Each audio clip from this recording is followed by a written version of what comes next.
Siapa di sini yang sepanjang hidupnya tidak pernah menyerah dalam hidup? Tidak pernah tergoda untuk selesai sudah. Berhenti, mundur dan lari.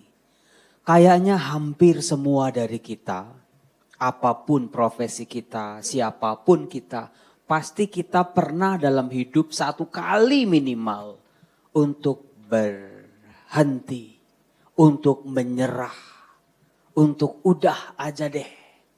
Jujur sebagai imam saya juga percaya para romo di sini dalam perjalanan panggilan dari frater, seminari, terus sampai tabisan, pasti sudah 2-3 kali lah tergoda untuk apa udahan aja ya. Apa di sini akhir dari perjalanan saya. Itu pengalaman kami para imam orang-orang berjubah. Selalu tergoda dan tergoda untuk menyerah dan kalah.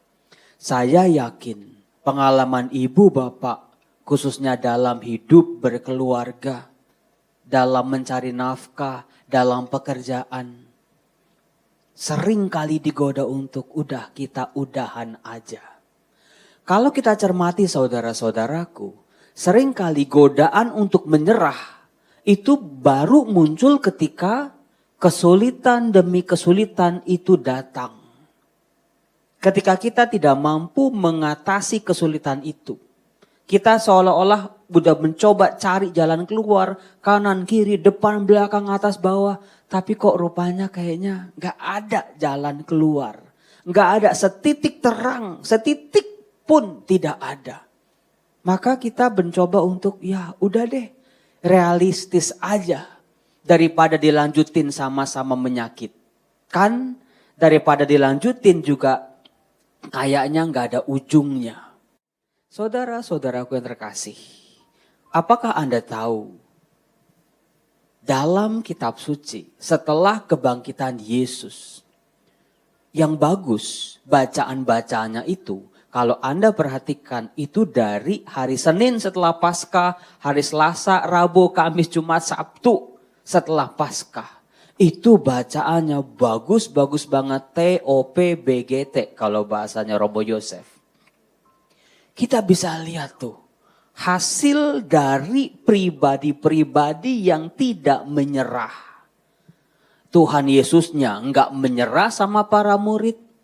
Meskipun dari hitungan manusiawi itu para murid kayaknya kok bikin kita geleng-geleng ngelus dada. Enggak berhasil, tetap bebal, tetap degil. Susah sekali untuk percaya. Bahkan ketika Yesus menampakkan diri, sudah bangkit, mereka masih ada beberapa yang tidak percaya. Jadi dari Tuhan Yesusnya sendiri, dari Tuhan kita nih, yang kita imani, yang kita percaya adalah pribadi yang tidak pernah menyerah sedikit pun buat kita umatnya. Meskipun kita itu ya udah gak bakal bisa ada harapan.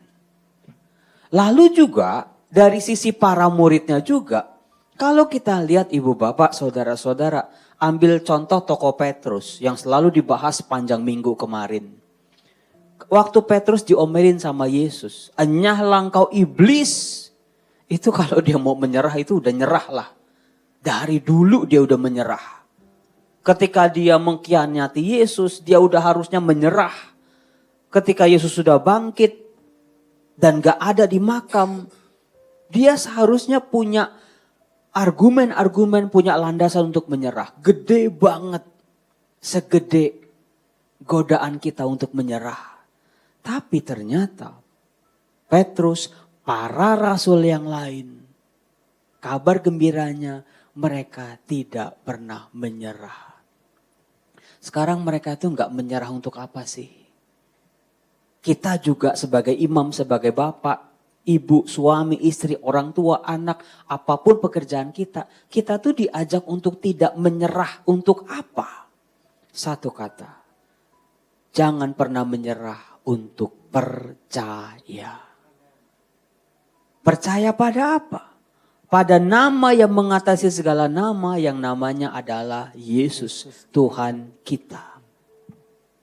Saudara-saudaraku, dalam bacaan Injil hari ini yang diangkat sebagai tema Praise and Worship, diangkat sebuah tema di mana tokoh yang bernama Thomas.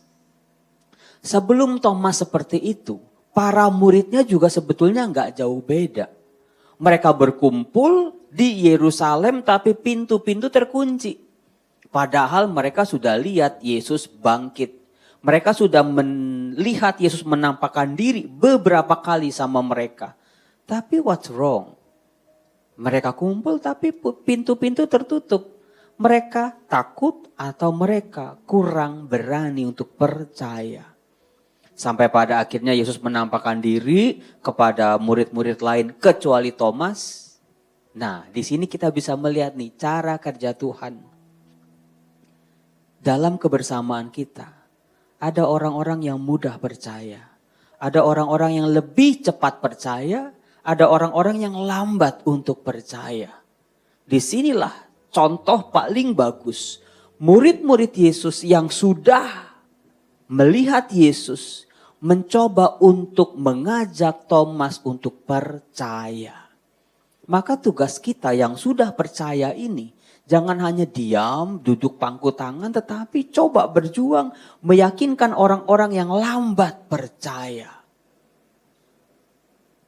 Thomas, kalau kita lihat kata-kata Thomas, dia itu kayak orang yang sudah hampir berhenti untuk percaya. Dari kata-katanya dia silakan bayangin deh. Sebelum aku melihat luka pada bekas tangannya, itu aja udah ngeri.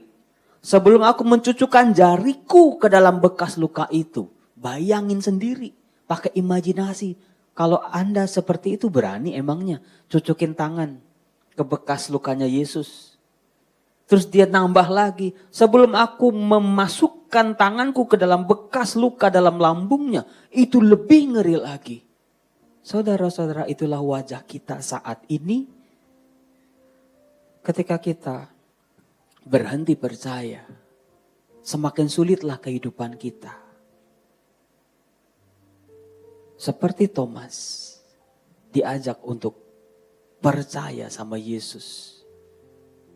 Saudara-saudara, sebagai imam, kalau andai kata Romoyus berhenti menyerah dengan keadaan COVID, mungkin gak akan ada samadi seperti ini.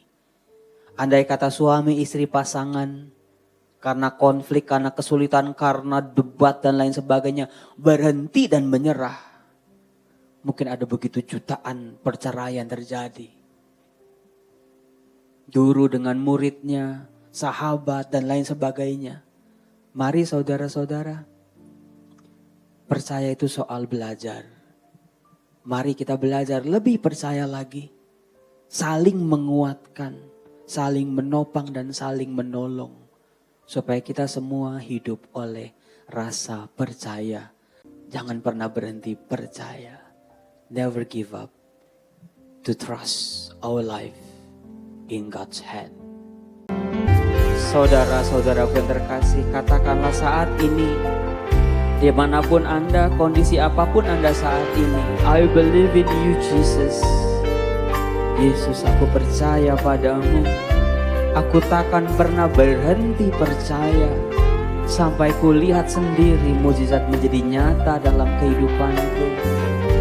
Dalam nama Yesus, beri aku kekuatan, anak-anakmu dimanapun mereka berada. Meskipun mereka sekarang ada di jurang keputusasaan mereka, Tuhan, jangan biarkan anak-anakmu ini berhenti percaya.